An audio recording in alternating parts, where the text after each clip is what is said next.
इस बीच चीन के यूनान प्रांत में एक मस्जिद का गुंबद तोड़ने पहुंचे पुलिस वालों से कई लोग भिड़ गए। बताया गया कि 13वीं सदी में बनी मस्जिद के गुंबद को वहां की कोर्ट के आदेश पर तोड़ा जाना था, लेकिन जैसे ही मस्जिद के गुंबद को तोड़ने के लिए पुलिस वहां पहुंची, गुस्साए लोग पुलिस वालों से भिड़ गए। इसका एक वीडियो भी सामने आया जिसमें गुंबद को तोड़ने का विरोध कर रहे लोग पुलिस वालों से धक्का मुक्की करते दिखाई दिए, जिसके बाद प्रदर्शनकारियों को काबू करने के लिए पुलिस को हवाई फायरिंग भी करनी पड़ी। लेकिन इसके बाद भी विरोध कर रहे लोग वहां से नहीं हटे और मस्जिद के गेट के बाहर ही बैठ गए। चीन के यूनान प्रांत में जिस मस्जिद को लेकर बवाल खड़ा हुआ वो 13वीं सदी में बनवाई गई थी और ये मस्जिद यूनान प्रांत के एक ऐसे इलाके में है जहां मुस्लिम समुदाय की बहुत बड़ी आबादी है। इसी वजह से वहां मस्जिद के गुंबद को तोड़ने पहुंची पुलिस को भारी विरोध का सामना करना पड़ा।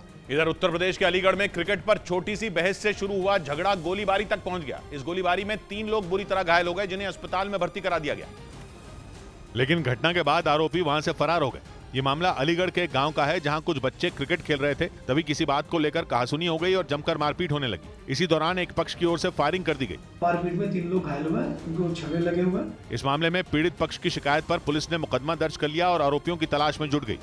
उधर जम्मू कश्मीर के डोडा में एक कार बेकाबू होकर नाले में गिर गई, जिसमें सवार 4 लोगों की मौत हो गई, जबकि इस हादसे में कार का ड्राइवर बुरी तरह घायल हो गया, जिसे कड़ी मशक्कत के बाद नाले से बाहर निकाला गया। हादसे की जानकारी मिलते ही मौके पर रेस्क्यू टीम पहुंची और नाले में रस्सी के सहारे हादसे के शिकार लोगों की तलाश करती नजर आई। राहत और बचाव के लिए पहुंची टीम ने घंटों की मशक्कत के बाद 2 महिलाओं समेत 4 लोगों के शव को नाले से बाहर निकाला, जबकि गाड़ी के ड्राइवर को जख्मी हालत में रेस्क्यू किया गया, जिसे इलाज के लिए अस्पताल में भर्ती कराया गया।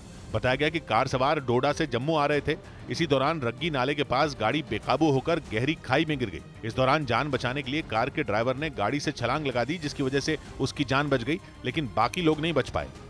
इधर जल्द ही भारत में लड़ाकू विमान तेजस के इंजन का निर्माण शुरू हो सकता है। खबर है कि प्रधानमंत्री के अमेरिका दौरे पर तेजस के इंजन को भारत में बनाने की डील फाइनल हो सकती है, जिसके बाद हल्के लड़ाकू विमान तेजस का इंजन भारत में बनने लगेगा, क्योंकि अगले महीने प्रधानमंत्री अमेरिका दौरे पर हैं और इससे पहले अमेरिकी रक्षा मंत्री भारत आ रहे हैं और इसी दौरान तेजस के इंजन से जुड़ी डील को आखिरी रूप दिया जा सकता है, जिसके बाद अगले महीने प्रधानमंत्री इस डील की औपचारिक घोषणा कर सकते हैं, जिसके तहत अमेरिकी कंपनी जनरल इलेक्ट्रिक भारत में तेजस का इंजन बना सकती है।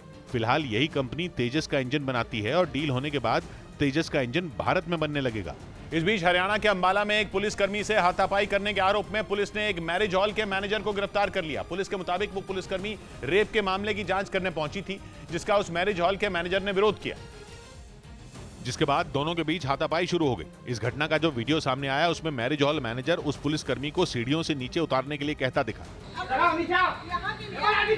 लेकिन वो नहीं मानी। तभी मैनेजर उसका हाथ पकड़कर नीचे की तरफ खींचने लगा, जिससे वो महिला पुलिसकर्मी भड़क गई और उसने मैनेजर को थप्पड़ जड़ दिया, जिसके जवाब में मैनेजर ने भी उस पर हमला कर दिया। शानदेही करने के लिए एक होटल की विजिट की गई थी। जिस मैरिज हॉल में हंगामा हुआ उसकी पहले भी शिकायत आई थी, क्योंकि वहां संदिग्ध गतिविधियों के शक में 13 जोड़ों को हिरासत में लिया गया था, जिसके बाद पुलिस को वहां रेप की भी शिकायत मिली।